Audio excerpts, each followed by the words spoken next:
Hi అండి, welcome to కేరస్ kitchen channel. ఈ రోజు వీడియోలో నేను నోట్లో వేసుకోగానే కరిగిపోయే బ్రెడ్ హల్వా రెసిపీని చూపించబోతున్నాను. ఇంటికి ఎవరైనా అతిథులు వచ్చినప్పుడు, ఏదైనా అకేషన్ అప్పుడు, ఫెస్టివల్ అప్పుడు కూడా ఈ రెసిపీ అనేది మనకి చాలా వరకు యూస్ఫుల్ అవుతుందండి. సో ఇప్పుడు మనము వీడియోలోకి వెళ్ళిపోదామా. ముందుగా నేను 2 టేబుల్ స్పూన్ అంతా నెయ్యి వేసుకొని అందులో కుప్పెడు జీడిపప్పుని వేసుకొని ఇలా రోస్ట్ చేసుకుంటున్నాను.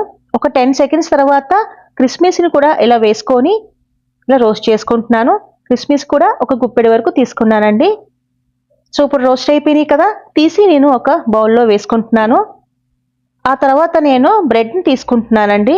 బ్రెడ్ని ఇలా సైడ్స్ని కట్ చేసుకుంటున్నాను. లేదు మీరు ఇలా డైరెక్ట్గా వేసుకున్నా కూడా బాగుంటుంది. సో నేను 4 ముక్కలుగా ఇలా కట్ చేసుకుంటున్నాను. ఇప్పుడు నేను వీటిని చూపిస్తాను చూడండి. మొత్తం నేను బ్రెడ్ని ఇలా కట్ చేసుకున్నాను కదా, 1.5 కప్ వరకు నేను తీసుకున్నాను బ్రెడ్ సైజెస్ అనేవి. ఇప్పుడు నేను వీటిలో 1 టేబుల్ స్పూన్ అంతా నెయ్యి వేసుకొని 1 టేబుల్ స్పూన్ అంతా ఆయిల్ 2 మిక్స్ చేసుకొని ఇలా ఫ్రై చేసుకుంటున్నాను.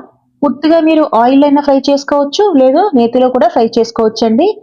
ఇలా ఫ్రై చేసుకుంటున్నాను, అటు ఇటు తిప్పుకుంటూ ఇలా ఫ్రై చేసుకుంటున్నాను. కలర్ చేంజ్ అయ్యే వరకు ఇలా ఫ్రై చేసుకుంటే సరిపోతుందండి. ఇలా ఫ్రై చేసుకోవడం మూలంగా మనకి బ్రెడ్ హల్వా అనేది చాలా వరకు టేస్ట్గా వస్తుంది. సో మనకి పెళ్లిల్లో మనకి బ్రెడ్ హల్వాను వడ్డిస్తుంటారు కదా, సేమ్ అదే టేస్ట్గా వస్తుందండి. ఆ తర్వాత నేను 3/4 కప్ అంతా షుగర్ వేసుకొని 1 కప్ అంతా వాటర్ని మెల్ట్ చేసుకున్నాను. ఆ తర్వాత ఫ్రై చేసుకున్న బ్రెడ్ స్లైసెస్ని వేసుకొని చక్కగా ఉడికించుకుంటున్నాను. ఒక 3 మినిట్స్ వరకు ఇలాగ ఉడికించుకుంటున్నానండి. ఆ తర్వాత ఇందులోకి నేను 1 టేబుల్ స్పూన్ అంతా మిల్క్ పౌడర్ వేసుకుంటున్నాను. ఆ తర్వాత 1 టీ స్పూన్ అంతా వెనిలా ఎసెన్స్ వేసుకున్నాను. వెనిలా ఎసెన్స్ బదులుగా మీరు ఇలాచీ పౌడర్ కూడా వేసుకోవచ్చు. మిల్క్ పౌడర్ బదులుగా మీరు మిల్క్ అయినా యాడ్ చేసుకోవచ్చు, లేదంటే కోవా కూడా వేసుకోవచ్చు. పచ్చి కోవా మనకి అన్ని ఆన్లైన్లో చాలా ఈజీగా అవైలబుల్గా దొరుకుతున్నాయి కదా. ఆ తర్వాత నేను ఇందులోకి 3 టేబుల్ స్పూన్ అంతా నెయ్యి వేసుకుంటున్నాను. ఇందులో నెయ్యి ఎక్కువగా యాడ్ చేయడం మూలంగా బ్రెడ్ హల్వాకి చాలా టేస్ట్ అనేది వస్తుందండి. ఇది కాస్తంత దగ్గరికి అయిన తర్వాత పక్కన పెట్టుకున్న డ్రై ఫ్రూట్స్ ని ఇలా వేసుకుంటున్నాను. సో ఒక్కసారిగా ఇలా కలుపుకుంటున్నానండి. మొత్తం మిక్స్ అయ్యేలాగా ఇలా కలుపుకుంటున్నాను. ఆ తర్వాత 1 టీ స్పూన్ అంతా ఫుడ్ కలర్ వేసుకుంటున్నాను. ఓన్లీ ఇది ఆప్షన్ మాత్రమే. సో ఇదంతా బాగా కలుపుకున్న తర్వాత చూడండి, నెయ్యి అంటూ బయటకు వస్తుంది కదా, అట్లా ఉన్నప్పుడు మనం స్టాప్ చేసుకుంటే సరిపోతుంది.